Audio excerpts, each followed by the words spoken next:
ವೃಶ್ಚಿಕ ರಾಶಿಯವರಿಗೆ ರವಿ ಗ್ರಹ ಕರ್ಮಾಧಿಪತಿಯಾಗಿರ್ತಾನೆ. Government job ಸಿಗುವ ಯೋಗ ತುಂಬಾ ಚೆನ್ನಾಗಿರುತ್ತೆ ಇಲ್ವಾ. ರಾಜಕೀಯದಲ್ಲಿ ತುಂಬಾ ಬೆಳೆಯುವಂತಹ ಯೋಗಗಳಿರುತ್ತೆ. ನಮ್ಮ ರಾಜ್ಯದಲ್ಲಿರಬಹುದು, ನಮ್ಮ ದೇಶದಲ್ಲಿರಬಹುದು. ರಾಜಕೀಯವಾಗಿ ದೊಡ್ಡದಾಗಿ ದೀರ್ಘಕಾಲಿಕವಾಗಿ ಅಧಿಕಾರವನ್ನ ಚಲಾಯಿಸ್ಕೊಂಡು ಬಂದಿರತಕ್ಕಂಥವರಲ್ಲಿ ವೃಶ್ಚಿಕ ರಾಶಿಯವರು ಮುನ್ನಡೆ ಇರ್ತಾರೆ. ರವಿಯ ಆರಾಧನೆಯನ್ನ ಯಾವ ವೃಶ್ಚಿಕ ರಾಶಿಯವರು ಮಾಡ್ತಾರೋ ನಿಮ್ಮ ಮೇಲಧಿಕಾರಿಗಳ ಕೃಪಾ ಕಟಾಕ್ಷ ಆಶೀರ್ವಾದ ಯಾವಾಗ್ಲೂ ನಿಮ್ಮ ತಲೆ ಮೇಲೆ ಇರುತ್ತೆ. ವೃಶ್ಚಿಕ ರಾಶಿಯವರಿಗೆ ರವಿಗ್ರಹದ ಪ್ರಾಮುಖ್ಯತೆ, ರವಿ ರಹಸ್ಯ ಅಂತ. ಯಾಕೆ ವೃಶ್ಚಿಕ ರಾಶಿಯವರು ರವಿಯ ಆರಾಧನೆ ಮಾಡ್ಕೊಳ್ಬೇಕು, ಏನ್ ಸಿಗುತ್ತೆ ರವಿ ಆರಾಧನೆ ಮಾಡ್ಕೊಂಡ್ರೆ, ಹೇಗೆ ರವಿ ಆರಾಧನೆ ಮಾಡ್ಕೊಳ್ಬೇಕು, ಇದೆಲ್ಲ ವಿಚಾರಗಳನ್ನ ಸಂಕ್ಷಿಪ್ತವಾಗಿ ಆದರೆ ಎಲ್ಲ ವಿಚಾರಗಳನ್ನು ಸೇರಿಸಿ ನಿಮಗೆ ಒಂದು ಸ್ವಲ್ಪ ಚಿಕ್ಕ ಸಮಯದಲ್ಲಿ ಒಂದು 10 ನಿಮಿಷದೊಳಗಡೆ ಎಲ್ಲ ತಿಳಿಸ್ಬಿಡ್ತೀನಿ. ನಿಮಗೆ ಬಹಳ ಇಂಪಾರ್ಟೆಂಟ್ ವಿಡಿಯೋ ವೃಶ್ಚಿಕ ರಾಶಿಯವರಿಗೆ. ದಯವಿಟ್ಟು ವಾಟ್ಸಪ್, ಫೇಸ್ಬುಕ್, ಮೆಸೆಂಜರ್, ಟೆಲಿಗ್ರಾಮ್ ಎಲ್ಲ ಕಡೆ, ಸಾಮಾಜಿಕ ಜಾಲತಾಣಗಳಲ್ಲಿ, ಇನ್ಸ್ಟಾಗ್ರಾಮ್ ಎಲ್ಲ ಕಡೆ ಈ ವಿಡಿಯೋನ ಶೇರ್ ಮಾಡಿಬಿಡಿ. ನಿಮ್ಮ ಪ್ರೊಫೈಲ್ ಎಲ್ಲೆಲ್ಲಿದೆ ಎಲ್ಲ ಕಡೆ ಈ ವಿಷಯನ ಶೇರ್ ಮಾಡಿಬಿಡಿ. ಯಾರ್ಯಾರು ವೃಶ್ಚಿಕ ರಾಶಿಯವರು ಗೊತ್ತಿಲ್ಲ, ಪ್ರತಿಯೊಬ್ಬ ವೃಶ್ಚಿಕ ರಾಶಿಯವರಿಗೂ ಈ ವಿಡಿಯೋ ರೀಚ್ ಆಗಬೇಕು. ಅವರಿಗೆ ರವಿಯ ಒಂದು ಪ್ರಾಧಾನ್ಯತೆ ಅರ್ಥ ಮಾಡಿಕೊಂಡು ಅವರಿಗಿರುವ ಸಮಸ್ಯೆಗಳೇನಾದರೂ ಇದರಲ್ಲಿದ್ರೆ ಅದನ್ನು ಅವರು ಸಾಲ್ವ್ ಮಾಡ್ಕೊಳ್ಳೋಕೆ ತುಂಬಾ ಅನುಕೂಲ ಆಗಬೇಕು. ದಯವಿಟ್ಟು ವಿಡಿಯೋನ ಶೇರ್ ಮಾಡಲಿಕ್ಕೆ ಮರಿಬೇಡಿ. ಫೇಸ್ಬುಕ್ ಅಲ್ಲಿ ನೋಡ್ತಾ ಇದ್ದೀರಾ, ಈ ಒಂದು ವಿಡಿಯೋನ ಪೇಜ್ ನ ಸೇವ್ ಮಾಡಿ ಇಟ್ಕೊಳ್ಳಿ. ಈ ವಿಡಿಯೋನ ಸೇವ್ ಮಾಡಿ ಇಟ್ಕೊಂಡ್ರೆ ನಿಮಗೆ ಖಂಡಿತವಾಗಿ ಯಾವ ಬೇಕಾದ್ರೂ ವಿಡಿಯೋ ಸಿಗುತ್ತೆ. ಸೊ ದಯವಿಟ್ಟು ಮಿಸ್ ಮಾಡ್ಕೋಬೇಡಿ. ಆಮೇಲೆ ಒಂದ್ಸಲ ಹಿಂಗ್ ಅಂದ್ಬಿಟ್ರೆ ವಿಡಿಯೋ ಹೊಟ್ಟೋಯ್ತು ಎಲ್ಲೋಯ್ತು ಅಂತ ಗೊತ್ತಾಗ್ಲಿಲ್ಲ ಅಂತೀರ. ಆಮೇಲೆ ವಿಡಿಯೋನ ಸೇವ್ ಮಾಡಿ ಇಟ್ಕೊಳ್ಳಿ. ನಮ್ಮ ಫೇಸ್ಬುಕ್ ಪೇಜ್ ನ ಫಾಲೋ ಮಾಡ್ಕೊಳ್ಳಿ ಅಂದ್ರೆ ಫಾಲೋ ಮಾಡ್ಕೊಳ್ಳಿ. ಯೂಟ್ಯೂಬ್ ಅಲ್ಲಿ ನೋಡ್ತಾ ಇದ್ದೀರಾ, ಈ ವಿಡಿಯೋ ಯೂಟ್ಯೂಬ್ ಅಲ್ಲಿ ನೋಡ್ತಾ ಇದ್ದೀರಾ ಅಂದ್ರೆ ನಮ್ಮ ಚಾನಲ್ ಸಬ್ಸ್ಕ್ರೈಬ್ ಮಾಡ್ಕೊಳ್ಳಿ ಅಂದ್ರೆ ಸಬ್ಸ್ಕ್ರೈಬ್ ಮಾಡ್ಕೊಂಡು ಬೆಲ್ ಬಟನ್ ಒತ್ಕೊಂಡು ಆಲ್ ಅಂತ ಮಾಡ್ಲಿಕ್ಕೆ ಮರಿಬೇಡಿ. ಯಾರು ವಿಶೇಷ ಪ್ರಶ್ನೆಗಳಿದ್ರೆ ದಯವಿಟ್ಟು ಕಮೆಂಟ್ ಮಾಡಿ. ನನ್ನ ಪ್ರಶ್ನೆಗಳನ್ನ ನೋಡ್ತಾ ಇರ್ತೇನೆ. ಅಪರೂಪಕ್ಕೆ ನಾನು ಸಮಯ ಸಿಕ್ಕಾಗ ನಾನು ಅದಕ್ಕೆ ರಿಪ್ಲೈ ಸಹ ಮಾಡ್ತಾ ಇರ್ತೇನೆ. ಖಂಡಿತವಾಗಿ ಕಮೆಂಟ್ ಮಾಡಬಹುದು. ಬನ್ನಿ ವಿಡಿಯೋನ ಶುರು ಮಾಡೋಣ. ನಮಸ್ಕಾರ, ನಾನು ವಿಠಲ್ ಭಟ್ ಮಾತಾಡ್ತಾ ಇರ್ತಕ್ಕಂಥದ್ದು ವೃಶ್ಚಿಕ ರಾಶಿಯವರ ರವಿ ರಹಸ್ಯಗಳು. ವೃಶ್ಚಿಕ ರಾಶಿಯವರಿಗೆ ರವಿ ಗ್ರಹ ಕರ್ಮಾಧಿಪತಿಯಾಗಿರ್ತಾನೆ. ಸೊ ಬೇರೆ ಎಲ್ಲಾ ರಾಶಿಯವರಿಗೂ ರವಿ ಉದ್ಯೋಗ ಕಾರಕ ಆದ್ರೆ ನಿಮಗೆ ಡಬಲ್ ಉದ್ಯೋಗ ಕಾರಕನೂ ರವಿ ಎಲ್ಲ ರಾಶಿಗಳಂತೆ ನಿಮಗೂ, ಹಾಗೂ ಕರ್ಮಾಧಿಪತಿ 10ನೇ ಮನೆಯ ಅಧಿಪತಿಯೂ ರವಿ ಗ್ರಹನೇ ಆಗಿರ್ತಾನೆ. ಸೊ ಆದ್ರಿಂದ ನೀವು ವೃಶ್ಚಿಕ ರಾಶಿಯವರಾಗಿದ್ದು ನೀವು ನಿರುದ್ಯೋಗಿ ಆಗಿದ್ರೆ ನಿಮಗೆ ಉದ್ಯೋಗ ಬೇಕು ಅಂತಂದ್ರೆ ರವಿ ಆರಾಧನೆಯನ್ನೇ ಮಾಡಬೇಕು. ಬೇರೆ ರಾಶಿಯವರಿಗೆ ರವಿ ಜೊತೆಗೆ ಬೇರೆ ಗ್ರಹಗಳ ಆರಾಧನೆ ಮಾಡೋದಿರ್ತದೆ. ಬಟ್ ನಿಮಗೆ ರವಿಯದ್ದೇ ಆರಾಧನೆ ಮಾಡಬೇಕಾದ ಅನಿವಾರ್ಯತೆ ಇರ್ತದೆ. ಎರಡೂ ಅವನೇ, ಕರ್ಮಾಧಿಪತಿಯೂ ಅವನೇ, ಉದ್ಯೋಗಕಾರಕನು ಅವನೇ. ಅಷ್ಟೇ ಅಲ್ಲ, ನಿರುದ್ಯೋಗಿಯಾಗಿದ್ದು ಉದ್ಯೋಗ ಸಿಗಬೇಕು ಅಷ್ಟೇ ಅಲ್ಲ, ಆಲ್ರೆಡಿ ಉದ್ಯೋಗದಲ್ಲಿ ಇದ್ದೀರಾ, ನೀವು ಜಾಬ್ ಮಾಡ್ತಾ ಇದ್ದೀರಾ. ನೀವು ವೃಶ್ಚಿಕ ರಾಶಿಯವರು ಅಂತ ಆದ್ರೆ ಜಾಬ್ ಅಲ್ಲಿ ನಿಮಗೆ ಸ್ಯಾಲರಿ ಹೈಕ್ ಬೇಕು, ಪ್ರಮೋಷನ್ ಬೇಕು, ಟ್ರಾನ್ಸ್ಫರ್, ನಿಮಗೆ ಏನೇ ಅಭಿವೃದ್ಧಿ ಆಗಬೇಕು, ನೆಮ್ಮದಿಯಾಗಿ ನನ್ನ ಕೆಲಸ ನಾನು ಕರೆಕ್ಟಾಗಿ ಮಾಡ್ಕೊಂಡು ಹೋಗ್ಬೇಕು ಅಂದ್ರೂ ರವಿ ಆರಾಧನೆಯನ್ನೇ ಮಾಡಬೇಕು. ಯಾವ ವೃಶ್ಚಿಕ ರಾಶಿಯವರು ರವಿ ಆರಾಧನೆಯನ್ನು ಮಾಡ್ತಾರೋ ಅವರ ಜಾಬ್ ಟೆನ್ಷನ್ ಮಾಯ ಆಗ್ಬಿಡುತ್ತೆ.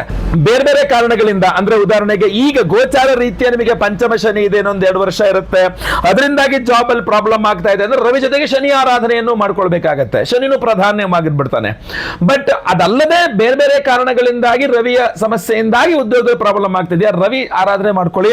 ಖಂಡಿತವಾಗಿ ನಿಮ್ಮ ಉದ್ಯೋಗ ಸಮಸ್ಯೆಗಳು ಪರಿಹಾರ ಆಗುತ್ತೆ. ನಿಮಗೆ ಒಂದು ಏನು ಜಾಬ್ ವಿಚಾರದಲ್ಲಿ ತುಂಬಾ ತುಂಬಾ ಅನುಕೂಲ ಆಗುತ್ತೆ. ನೀವು ಗೌರ್ಮೆಂಟ್ ಜಾಬ್ ಅಲ್ಲಿ ಇದ್ದೀರಾ, ಪೊಲೀಸ್ ಜಾಬ್ ಅಲ್ಲಿ ಇದ್ದೀರಾ, ಅಥವಾ ಏನೋ ವಿಧಾನಸೌಧ, ಮಿನಿ ವಿಧಾನಸೌಧ ಎಲ್ಲ ಹೇಳ್ತಿರ್ತಾರಲ್ಲ, ಅಲ್ಲೇ ಆತರ ನಿಮ್ಮ ಒಂದು ಜಿಲ್ಲೆಯಲ್ಲಾಗಿರ್ಬೋದು, ತಾಲೂಕಲ್ಲಾಗಿರ್ಬೋದು, ಪಂಚಾಯಿತಿಯಲ್ಲಾಗಿರ್ಬೋದು, ಎಲ್ಲ ಆಗಿರ್ಬೋದು, ನೀವು ಸರ್ಕಾರಿ ಉದ್ಯೋಗಾದಿಗಳಲ್ಲಿ ಇದ್ದೀರಾ ಅಂದ್ರೂ ನಿಮಗೆ ತುಂಬಾ ಇಂಪಾರ್ಟೆಂಟ್ ಆಗಿರುತ್ತೆ.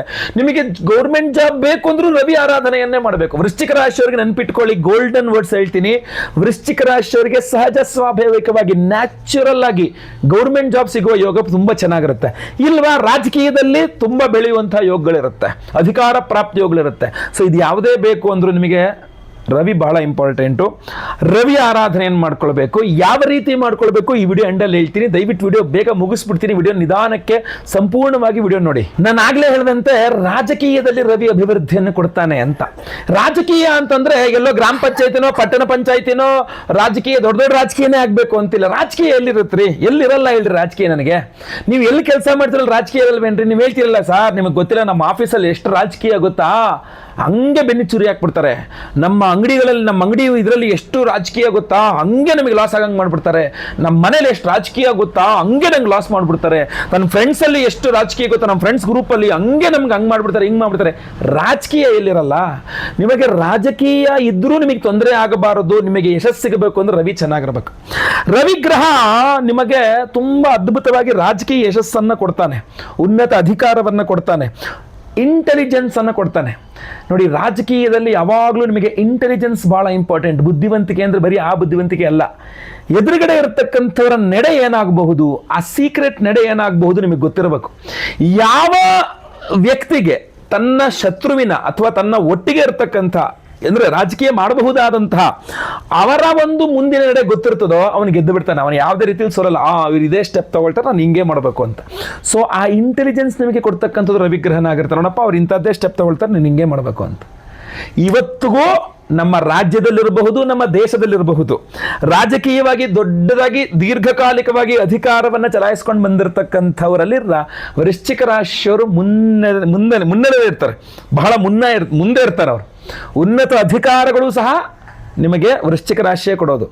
ಶಾಶ್ವತವಾಗಿ ಇಲ್ಲಿ ತನಕನೂ ಆಪೋಸಿಷನ್ ಅಲ್ಲೇ ಕೂತ್ಕೊಂಡಿದ್ದಾರೆ ವೃಶ್ಚಿಕ ರಾಶಿಯವರಲ್ರಿ ಅಂದ್ರು, ಅಲ್ಲಿ ಕೂಡ ಅಧಿಕಾರ ಇದೆ. ಆಪೋಸಿಷನ್ ಲೀಡರ್ ಅನ್ನೋ ಅಧಿಕಾರನಾರು ಬಂದ್ಬಿಡ್ತದೆ ಅಲ್ಲಿ, ಗೊತ್ತಾಯ್ತಲ್ವಾ? ಸೊ ಆದ್ರಿಂದ ಎಲ್ಲ ಒಂದ್ ಕಡೆ ವೃಶ್ಚಿಕ ರಾಶಿಯವರಿಗೆ ರಾಜಕೀಯ ಒಂದು ಅದ್ಭುತ ಶಕ್ತಿಯನ್ನ ಕೊಟ್ಟೇ ಕೊಡುತ್ತೆ. ಅದು ನಿಮಗೆ ಸಿಗಬೇಕು, ನಿಮಗೆ ಬೇಕು, ರವಿ ಆರಾಧನೆ ಮಾಡ್ಕೊಳ್ಳಿ. ನಿಮ್ಮರಿಗೆ ಯಾರೂ ರಾಜಕೀಯ ತುಡಿಯೋಕ್ಕಾಗಲ್ಲ. ನೀವು ಕೆಲಸ ಮಾಡ್ತಿರೋ ಕಡೆ ಆಗಿರ್ಬೋದು, ಬಿಸ್ನೆಸ್ ಮಾಡ್ತಿರೋ ಕಡೆ ಆಗಿರ್ಬೋದು, ಫ್ರೆಂಡ್ಸ್ ಮಧ್ಯೆಲ್ಲಾಗಿರ್ಬೋದು, ಎಲ್ಲೂ ನಿಮಗೆ ರಾಜಕೀಯ ಮಾಡಿ ನಿಮಗೆ ಮೋಸ ಮಾಡೋಕ್ಕಾಗಲ್ಲ. ರವಿ ಆರಾಧನೆ ಮಾಡ್ಕೊಳ್ಬೇಕು. ಯಾವ ಥರ ಮಾಡಬೇಕು? ಹೌದು ಗುರುಗಳೇ, ನೀವು ಹೇಳ್ದಂಗೆ ನನಗೆ ತುಂಬ ರಾಜಕೀಯ ಮಾಡ್ತಾ ಇದಾರ, ಫಸ್ಟ್ ರವಿ ಆರಾಧನೆ ಮಾಡಿ. ಈ ವಿಡಿಯೋ ಎಂಡಲ್ಲಿ ಹೇಳ್ತೀನಿ ಅದು ಯಾವ ಥರ ಮಾಡಬೇಕು ಅಂತ. ದಯವಿಟ್ಟು ವಿಡಿಯೋ ಎಂಡ್ ತನಕ ನೋಡಿ, ಬಹಳ ಇಂಪಾರ್ಟೆಂಟ್ ವಿಡಿಯೋ. ಸೇವ್ ಮಾಡಿ ಇಟ್ಕೊಳ್ಳಿ, ಶೇರ್ ಮಾಡಿ, ಪ್ರತಿಯೊಬ್ಬ ವೃಶ್ಚಿಕ ರಾಶಿಯವರು ಒಳ್ಳೇದಾಗಲಿ. ಇನ್ನು ರವಿ ಆರಾಧನೆ ಮಾಡಿದ್ರೆ ಇನ್ನೇನು ಸಿಗುತ್ತೆ ವೃಶ್ಚಿಕ ರಾಶಿಯವರಿಗೆ? ದುಡಿಮೆ ವ್ಯರ್ಥ ಆಗೋದಿಲ್ಲ ಅಂತ. ಬಹಳಷ್ಟು ಜನಕ್ಕೆ ಒಂದು ಸಮಸ್ಯೆ ಏನು ಗೊತ್ತಾ? ತುಂಬ ಕೆಲಸ ಮಾಡ್ತೀನಿ ಸರ್, ವೇಸ್ಟ್ ಆಗ್ಬಿಡ್ತದೆ, ವೇಸ್ಟ್, ನನ್ನ ಶ್ರಮ ವೇಸ್ಟ್, ನಾನು ಅಷ್ಟು ಮಾಡಿದ್ದೆಲ್ಲ ವೇಸ್ಟ್ ಅಂತ. ಸೊ ಈ ವೇಸ್ಟ್ ಆಗಬಾರ್ದು, ನಿಮ್ಮ ಶ್ರಮ ವ್ಯರ್ಥ ಆಗಬಾರ್ದು ಅಂದ್ರೆ ರವಿ ಆರಾಧನೆ ಮಾಡ್ಕೊಳ್ಬೇಕು. ಸ್ಪಷ್ಟ. ವೃಶ್ಚಿಕ ರಾಶಿಯವರು ರವಿ ಆರಾಧನೆ ಮಾಡಿದ್ರೆ ಅವ್ರ ಜೀವನದಲ್ಲಿ ಮಾಡುವ ಯಾವ ಶ್ರಮವೂ ವ್ಯರ್ಥ ಆಗಲ್ಲ, ಅವರ ದುಡಿಮೆ ವ್ಯರ್ಥ ಆಗಲ್ಲ, ಅವರ ಕೆಲಸ ವೇಸ್ಟ್ ಆಗಲ್ಲ. ಇದು ಬಹಳ ಇಂಪಾರ್ಟೆಂಟ್ ಆಗಿರತಕ್ಕಂಥದ್ದು. ಆಮೇಲೆ ನಿಮ್ಮ ಮೇಲಧಿಕಾರಿಗಳ ಒಂದು ಕೃಪಾ ಕಟಾಕ್ಷ ಆಶೀರ್ವಾದ ನಿಮ್ಮ ಮೇಲೆ ಯಾವಾಗಲೂ ಇರುತ್ತೆ. ಎಷ್ಟು ವಿಚಿತ್ರ ನೋಡಿ, ನೀವು ವೃಶ್ಚಿಕ ರಾಶಿಯವ್ರು, ನೀವು ಯಾರಿಗೂ ಬಕೆಟ್ ಹಿಡಿಯಲ್ಲ, ಯಾರಿಗೂ ಜೈ ಅನ್ನಲ್ಲ, ಯಾರಿಗೂ ಏನು ನೈಸ್ ಹೊಡಿಯಲ್ಲ, ಏನೂ ಮಾಡಲ್ಲ, ನೀವು ಭಾಳ ಸ್ಟ್ರಿಕ್ಟು. ಅಂಥ ಟೈಮಲ್ಲಿ ಏನಾಗುತ್ತೆ, ಎಲ್ಲರೂ ನಿಮ್ಮ ವಿರೋಧಿಗಳಾಗಿರ್ತಾರೆ ಅಲ್ವಾ? ಆದರೆ ನೀವು ಏನಾದ್ರು ರವಿ ಆರಾಧನೆ ಮಾಡ್ಲಿಕ್ಕೆ ಶುರು ಮಾಡಿಬಿಟ್ರಿ ಅಂತ ಅನ್ಕೊಳ್ಳಿ. ರವಿ ಆರಾಧನೆಯನ್ನ ಯಾವ ವೃಶ್ಚಿಕ ರಾಶಿಯವರು ಮಾಡ್ತಾರೋ ನಿಮ್ಮ ಮೇಲಧಿಕಾರಿಗಳ ಕೃಪಾ ಕಟಾಕ್ಷ ಆಶೀರ್ವಾದ ಯಾವಾಗಲೂ ನಿಮ್ಮ ತಲೆ ಮೇಲೆ ಇರುತ್ತೆ. ಯಾರು ನಿಮ್ಮ ಸುದ್ದಿ ಬರೇ ಸುಮ್ಮನಪ್ಪ, ಬಾಸು ಭಾಳ ಕ್ಲೋಸ್ ಇದ್ದಾರೆ ಅವರು, ಅವ್ರ ಮೇಲಧಿಕಾರಿಗಳೆಲ್ಲ, ಅವರ ಆಫೀಸರ್ಗಳೆಲ್ಲ ಅವ್ರ ಪಾರ್ಟಿ, ನಾವು ಯಾಕೆ ಸುಮ್ಮನೆ ಅವ್ರನ್ನ ಎದುರಾಕೋಣ, ಸುಮ್ಮನೆ ಬೇಡ. ಸೊ ನಿಮಗೆ ತೊಂದರೆ ಕೊಡೋಕೆ ಯಾರು ಬರೋದೇ ಇಲ್ಲ. ಅವಾಗ ಮೇಲಧಿಕಾರಿಗಳ ಕೃಪಾ ಕಟಾಕ್ಷ ನಿಮಗಿದೆ ಅಂತಂದ್ರೆ ಯಾರು ನಿಮ್ಮ ಸುದ್ದಿಗೆ ಬರಲ್ಲ. ಜೊತೆಗೆ ನೀವು ರವಿ ಆರಾಧನೆ ಜಾಸ್ತಿ ಮಾಡ್ಕೊಂಡಾಗ ಸರ್ಕಾರದ ಬೆಂಬಲ ತುಂಬ ಚೆನ್ನಾಗಿ ಸಿಕ್ಬಿಡುತ್ತೆ. ಗೌರ್ಮೆಂಟ್ ನಿಮಗೆ ಸಪೋರ್ಟ್ ಮಾಡ್ಲಿಕ್ಕೆ ಶುರು ಮಾಡಿಬಿಡುತ್ತೆ, ಆಯ್ತಲ್ವಾ? ನೀವು ವೃಶ್ಚಿಕ ರಾಶಿಯವರ ಬಹಳ ಅದ್ಭುತವಾಗಿ ರವಿ ಆರಾಧನೆ ಮಾಡ್ಕೊಳ್ಳಿ. ವಿಡಿಯೋ ಎಂಡಲ್ಲಿ ಹೇಳ್ತೀನಿ, ಅದನ್ನು ಮಾಡ್ಕೊಳ್ಳಿ. ತುಂಬ ಈಸಿ, ತುಂಬ ಒಳ್ಳೆಯದಾಗುತ್ತೆ. ರವಿ ಗ್ರಹ ಇದಿಷ್ಟರ ಜೊತೆಗೆ ಬಹಳಷ್ಟು ಕಾರಕನಾಗಿರುತ್ತಾನೆ ಬಹಳಷ್ಟು ವಿಚಾರಗಳಲ್ಲಿ. ಪಿತ್ರಾರ್ಜಿತ ಆಸ್ತಿಯನ್ನು ರವಿಗ್ರಹದ ಮೂಲಕವಾಗಿ ಪಡ್ಕೊಳ್ಬಹುದು, ಸಾಮಾನ್ಯವಾಗಿ ನಾನು ಹೇಳ್ತಿರುವಂಥದ್ದು. ತಂದೆಯವರನ್ನ ರವಿಯಿಂದ ನೋಡ್ತೀವಿ. ಸೊ ನೀವು ವೃಶ್ಚಿಕ ರಾಶಿಯವರಾಗಿದ್ದು ನಿಮ್ಮ ತಂದೆಯಿಂದ ನಿಮಗೆ ಅನುಕೂಲ ಆಗಬೇಕು, ಅಥವಾ ನಿಮ್ಮಿಂದ ನಿಮ್ಮ ತಂದೆಯವರಿಗೆ ಏನೋ ಒಂದು ಸಹಾಯ ಮಾಡಬೇಕು. ತಂದೆಯವರಿಗೆ ಅದು ಕರ್ತವ್ಯ, ತಂದೆಯವರಿಗೆ ಸಹಾಯ ಮಾಡ್ತಕ್ಕಂಥದ್ದು. ಸೊ ಈ ಥರ ಏನೇ ಇದ್ದರೂ ಕೂಡ. ಆಮೇಲೆ ಕಣ್ಣು, ಅದರಲ್ಲೂ ಬಲಗಣ್ಣು ನಿಮಗೆ. ಆಮೇಲೆ ಪಿತ್ತ, ತುಂಬ ಪಿತ್ತ ವಿಕಾರ, ತಲೆನೋವು, ಮೈಗ್ರೇನ್ ತಲೆನೋವು, ಇದೆಲ್ಲ ಕಡಿಮೆ ಆಗಬೇಕು. ವೃಶ್ಚಿಕ ರಾಶಿ ರವಿ ಆರಾಧನೆ ಮಾಡಬೇಕು. ರವಿ ಆರಾಧನೆ ಮಾಡ್ಕೊಂಡ್ರೆ ಕಳ್ಕೊಂಡ ಅಧಿಕಾರವೂ ವಾಪಸ್ ಬರ್ತದೆ, ಕಳ್ಕೊಂಡ ಆರೋಗ್ಯವೂ ವಾಪಸ್ ಬರ್ತದೆ, ಕಳ್ಕೊಂಡಿದ್ದೆಲ್ಲ ವಾಪಸ್ ಬರ್ತದೆ.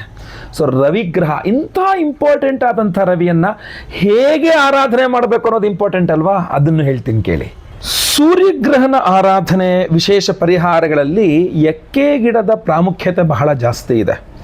ನೀವು ಭಾನುವಾರ ದಿನ ನಿಮ್ಮ ಮನೆ ಹತ್ರ ಎಲ್ಲರೂ ಒಂದು ಎಕ್ಕೆ ಗಿಡ ಎಲ್ಲರೂ ನೋಡಿ ಇಟ್ಕೊಳ್ಬೇಕು, ಅಥವಾ ಯಾವ್ದಾದ್ರು ದೇವಸ್ಥಾನ ಇದ್ದರೆ ಮನೆ ಹತ್ರ ಆ ಎಕ್ಕೆ ಗಿಡ ಇದೆಯಾ ಅಂತ ನೋಡ್ಕೊಳ್ಬೇಕು.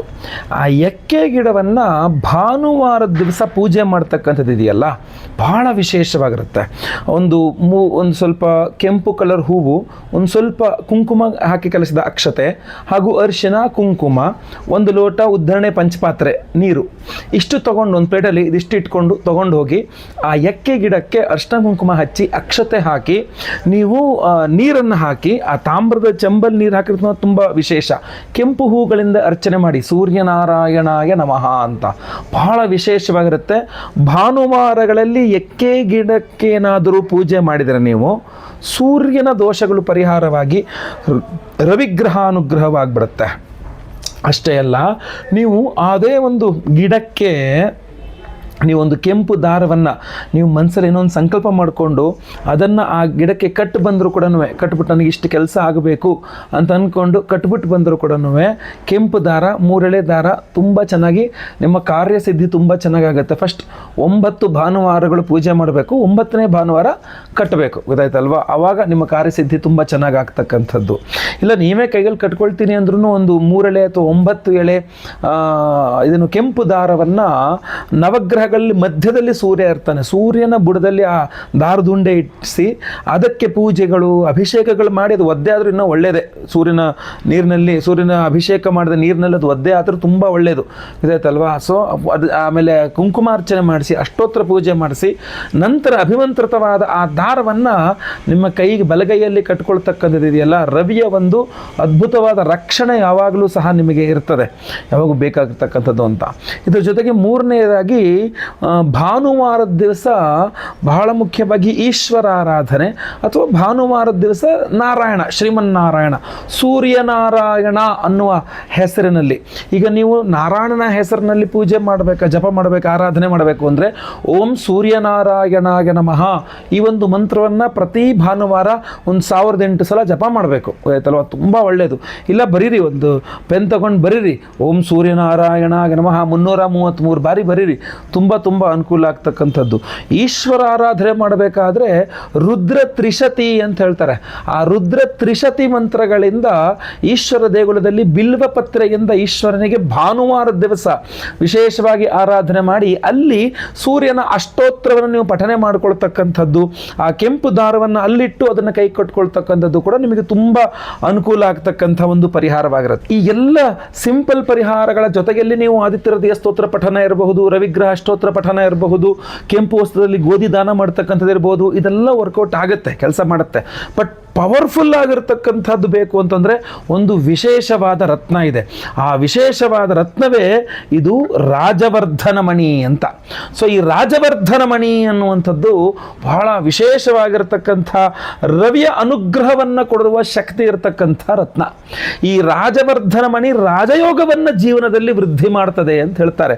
ರವಿ ಅನುಗ್ರಹ ತುಂಬ ಚೆನ್ನಾಗಿ ಬರ್ತದೆ, ಆಯ್ತಲ್ವಾ? ಸೊ ಈ ಒಂದು ವಿಶೇಷವಾದಂತಹ ರಾಜವರ್ಧನ ಮಣಿಯ ಉಂಗುರವನ್ನೇ ನಾವು ಪ್ರತಿಯೊಬ್ಬರಿಗೂ ಕೊಡ್ತಾ ಇದ್ದೇವೆ, ಆಯ್ತಾ? ರಿಗಾರ್ಡ್ಲೆಸ್ ಯಾವುದೇ ರಾಶಿಯವ್ರು ನೀವು ಬೇಕಾದ್ರೂ ಆಗಿರಲಿ, ಯಾವ ನಕ್ಷತ್ರದವ್ರು ಬೇಕಾದ್ರೂ ಆಗಿರಲಿ, ರವಿಯ ಅನುಗ್ರಹ ಬೇಕಾ, ರಾಜವರ್ಧನ ಮಣಿಯನ್ನು ಧಾರಣೆ ಮಾಡ್ಕೊಳ್ಬಹುದಾಗಿರ್ತದೆ.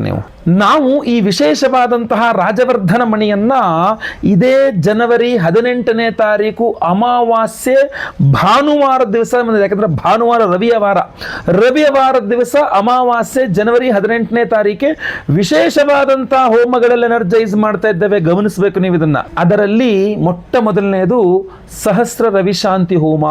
1008 ಸಂಖ್ಯೆಯಲ್ಲಿ ರವಿಗ್ರಹಕ್ಕೆ ಹೋಮವನ್ನು ಮಾಡಿ ಆ ರಾಜವರ್ಧನ ಮಣಿಯನ್ನ ಆ ರವಿಶಾಂತಿ ಹೋಮದಲ್ಲೇ ಎನರ್ಜೈಸ್ ಮಾಡ್ತಕ್ಕಂಥದ್ದು. ರವಿಯ ವಾರ ರಾಜವರ್ಧನ ಮಣಿಯನ್ನ ಸಹಸ್ರ ರವಿಶಾಂತಿಯಲ್ಲಿ ಎನರ್ಜೈಸ್ ಮಾಡಿ ನಿಮಗೆ ಕೊಟ್ಟಾಗ ಇದನ್ನು ನೀವು ನಿಮ್ಮ ಉಂಗುರದ ಬೆರಳಲ್ಲಿ ಧಾರಣೆ ಮಾಡಿಕೊಳ್ತಕ್ಕಂಥದ್ದು ಬಹಳ ಪವರ್ಫುಲ್ ಆಗಿರ್ತದೆ, ಒಳ್ಳೆ ಶಕ್ತಿಯನ್ನು ಕೊಡ್ತದೆ, ರವಿಯ ಅನುಗ್ರಹವನ್ನು ಕೊಡ್ತದೆ. ಬರೀ ಅಷ್ಟೇ ಅಲ್ಲ, ಇನ್ನೂ ಇದೆ, ಬಹಳ ವಿಶೇಷವಾದ ಹೋಮಗಳನ್ನು ಮಾಡ್ತಾ ಇದ್ದೇವೆ ಅವತ್ತಿನ ದಿವಸ.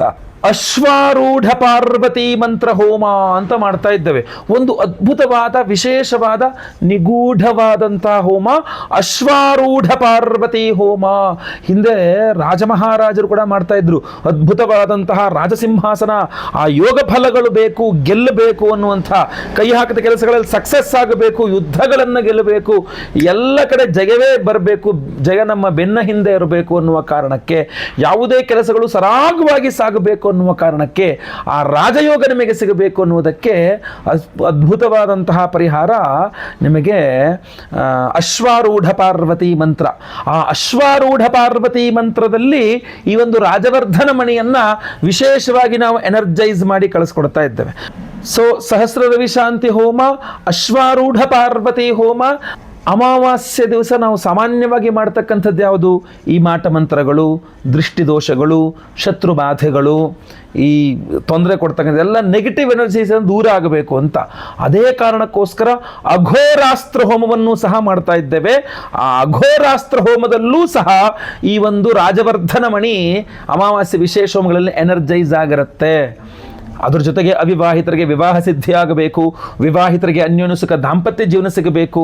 ಸ್ವಯಂವರ ಪಾರ್ವತಿ ಮಂತ್ರ ಹೋಮವನ್ನು ಮಾಡ್ತಾ ಇದ್ದೇವೆ. ನಿಮಗೆ ಗುರುಬಲ ಇಲ್ಲ, ಗುರುಬಲ ಸಿಗುವಂಗಾಗಬೇಕು, ಅಥವಾ ಗುರುಬಲ ಇದೆ, ಗುರುಬಲ ಕೆಲಸ ಮಾಡ್ತಾ ಇಲ್ಲ, ಆ ಗುರುಬಲ ಕೆಲಸ ಮಾಡುವಂಗಾಗಬೇಕು. ಗುರುಶಾಂತಿ ಮಾಡ್ತಾ ಇದ್ದೇವೆ. ಅಷ್ಟಮ ಶನಿ, ಪಂಚಮ ಶನಿ, ಅರ್ಧಾಷ್ಟಮ ಶನಿ, ಸಾಡೆ ಸಾತಿ ಶನಿ, ಮಹಾದಶೆ, ಅಂತರ್ದಶೆ, ಪ್ರಾಣದಶೆ, ಸೂಕ್ಷ್ಮದಶೆ, ಯಾವುದೇ ರೀತಿಯ ಶನಿ ಪ್ರಭಾವ ಇದ್ರೂ ಸಹ ಅದು ಪರಿಹಾರವಾಗಬೇಕು ಅಂತ ನಾವು ಶನಿಶಾಂತಿ ಹೋಮವನ್ನು ಮಾಡ್ತಾ ಇದ್ದೇವೆ. ಯಾವುದೇ ಗ್ರಹಗಳ ಒಂದು ದೋಷ, ನವಗ್ರಹಗಳಲ್ಲಿ ಯಾವುದೇ ಗ್ರಹದ ದೋಷವಿದ್ರೂ ಪರಿಹಾರ ಆಗಲೇಬೇಕು ಅಂತ ಹೇಳಿ ನವಗ್ರಹ ಶಾಂತಿ ಹೋಮಗಳನ್ನು ಮಾಡ್ತಾ ಇದ್ದೇವೆ. ಇಷ್ಟೂ ಹೋಮಗಳನ್ನ ಅಮಾವಾಸ್ಯೆ 18ನೇ ತಾರೀಕು ಬೆಳಗಿನ ದಿವಸ, ಬೆಳಗಿನ ಸಮಯದಲ್ಲಿ 18ನೇ ತಾರೀಕು ಬೆಳಗ್ಗೆ ನಾವು ಲೈವಲ್ಲಿ ನಿಮ್ಮ ಹೆಸರು ಸಂಕಲ್ಪ ಆಗುತ್ತೆ. ಈ ಎಲ್ಲಾ ಹೋಮಗಳು ಅಶ್ವಾರೂಢ ಪಾರ್ವತಿ ಮಂತ್ರ ಹವನ, ಅದೇ ರೀತಿಯಲ್ಲಿ ಸಹಸ್ರ ರವಿ ಶಾಂತಿ ಹವನ, ಅದೇ ರೀತಿಯಲ್ಲಿ ಅಘೋರಾಸ್ತ್ರ ಮಂತ್ರ ಹವನ, ಸ್ವಯಂವರ ಪಾರ್ವತಿ ಹವನ, ಗುರು ಶಾಂತಿ ಶನಿ ಶಾಂತಿ ಸಹಿತ ಮಹಾನವಗ್ರಹ ಶಾಂತಿ ಹೋಮಗಳೆಲ್ಲವೂ ಸಹ ಲೈವಲ್ಲಿ ನೀವು ಆಗುವಂಥದ್ದು ನೋಡ್ತೀರಾ. ನಿಮ್ಮ ಹೆಸರು ಸಂಕಲ್ಪ ಆಗುವಂಥದ್ದು ಲೈವಲ್ಲಿ ನಿಮ್ಮ ಹೆಸರು ಸಂಕಲ್ಪ ಆಗೋದು ನೀವು ನೋಡ್ತೀರಾ, ಕೇಳಿಸ್ಕೊಳ್ಬಹುದು ನೀವು. ಅದೇ ರೀತಿಯಲ್ಲಿ ಎಲ್ಲ ಹೋಮಗಳ ಭಸ್ಮ, ಆಮೇಲೆ ಕುಂಕುಮಾರ್ಚನೆ, ಕುಂಕುಮ ಪ್ರಸಾದ ಸಹಿತ ಈ ವಿಶೇಷವಾದಂತಹ ಉಂಗುರವನ್ನು, ರಾಜವರ್ಧನ ಮಣಿಯ ಉಂಗುರವನ್ನು ಪ್ರತಿಯೊಬ್ಬ ಸಂಕಲ್ಪ ಸೇವಾಕರ್ತರುಗಳಿಗೂ ನಾವು ಸ್ಪೀಡ್ ಪೋಸ್ಟಲ್ಲಿ ಕಳಿಸ್ಕೊಡ್ತಾ ಇದ್ದೇವೆ. ಸೊ ಬೇಗ ಬೇಗ ನಿಮ್ಮ ಹೆಸರು, ಗೋತ್ರ ಗೊತ್ತಿದ್ರೆ, ನಕ್ಷತ್ರ ಗೊತ್ತಿದ್ರೆ, ರಾಶಿ ಗೊತ್ತಿದ್ರೆ ಬೇಗ ಬೇಗ ಸ್ಕ್ರೀನಲ್ಲಿ ಕಾಣ್ತಕ್ಕಂಥ ನಂಬರ್ಗೆ ಬೇಗ ವಾಟ್ಸಪ್ ಮಾಡ್ಕೊಳ್ಳಿ. ಎಲ್ಲ ರೀತಿಯಲ್ಲಿ ಈ ವಿಡಿಯೋ ಪ್ರತಿಯೊಬ್ಬರಿಗೂ ರೀಚ್ ಆಗೋ ಥರ ಆಯ್ತಲ್ವಾ, ಅವರವರ ರಾಶಿಯಾನುಸಾರವಾಗಿ ಅವರಿಗೆ ಗೊತ್ತಾಗಬೇಕು ರವಿಯ ಆರಾಧನೆಯ ವಿಶೇಷ ಫಲ. ಸೊ ದಯವಿಟ್ಟು ವಾಟ್ಸಪ್ಪು, ಫೇಸ್ಬುಕ್ಕು, ಮೆಸೆಂಜರು, ಟೆಲಿಗ್ರಾಮು ಎಲ್ಲ ಕಡೆ ಸಾಮಾಜಿಕ ಜಾಲತಾಣಗಳಲ್ಲಿ ಈ ವಿಡಿಯೋನ ಶೇರ್ ಮಾಡಲಿಕ್ಕೆ ಮರಿಬೇಡಿ. ನೀವಿನ್ನೂ ಸಬ್ಸ್ಕ್ರೈಬ್ ಮಾಡ್ಕೊಳ್ಳಿಲ್ಲ ಅಂದರೆ ದಯವಿಟ್ಟು ಕೆಳಗಡೆ ಸಬ್ಸ್ಕ್ರೈಬ್ ಅಂತ ಬಟನ್ ಇರುತ್ತೆ, ಸಬ್ಸ್ಕ್ರೈಬ್ ಮಾಡಿಕೊಂಡು ಬೆಲ್ ಬಟನ್ ಒತ್ಕೊಂಡು ಆಲ್ ಅಂತ ಮಾಡ್ಲಿಕ್ಕೆ ದಯವಿಟ್ಟು ಮರಿಬೇಡಿ. ಮುಂದಿನ ವಿಡಿಯೋದಲ್ಲಿ ಮತ್ತೆ ಪುನಃ ಸಿಗ್ತಾನೆ. ಎಲ್ಲರಿಗೂ ಸಹ ಒಳ್ಳೆಯದಾಗಲಿ. ಲೋಕ ಸಮಸ್ತ ಸುಖಿನೋ ಭವಂತು. ನಾರಾಯಣ ನಾರಾಯಣ ನಾರಾಯಣ.